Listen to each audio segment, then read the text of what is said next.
I came out here, I want to say it was like 2002, 2003, maybe it was 2004, but came out from Bumbershoot.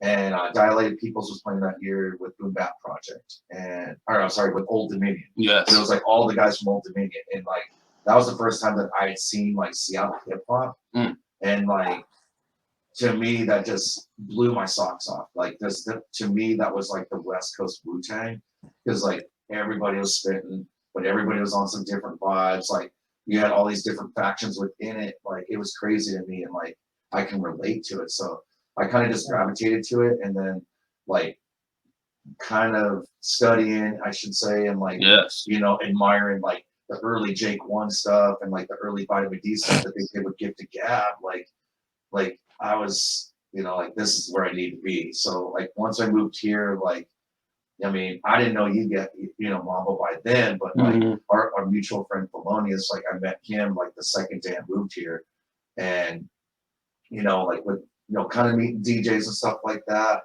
you know, and met some more of the OGs, like you know, Soul One, rest in peace, and you know, DB1, you know, I knew B Mello and DJ Scene like from like before I moved here, but like not to try to throw shade or anything, but like everybody was busy kind of doing their own thing and like trying to be, you know, teed up on their own stuff. So like nobody really showed me like at that point, you know, like what you're doing, you know. So like basically how I got my foot in the door was just I joined this promotion team called Obese Productions, ran by this woman named Melissa Darby.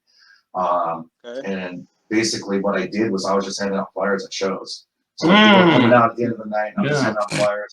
I started meeting people that way, you know, and then within like a month or two, you know, people like were like, "Oh, you moved from Montana? Oh, you used to DJ? Oh, you guys, you know, you should do, you know, open for da da da da." Right. I just started from that, but I mean, I just kind of, I wouldn't say like I got, you know, mentorship by one person in particular. I just try to soak in game from a lot of different people. Yes. I became ReignCity, right. you know, a couple of years later. So, I mean, it was kind of like, as corny as it sounds, like I just kind of chipped and clawed away at it, you know, and kind of paid my dues. I mean, to be frank, you know, and it's like the shows weren't, you know, like super high paying things, you know, to like open for these artists. But to me, it was exciting just to open for those artists. And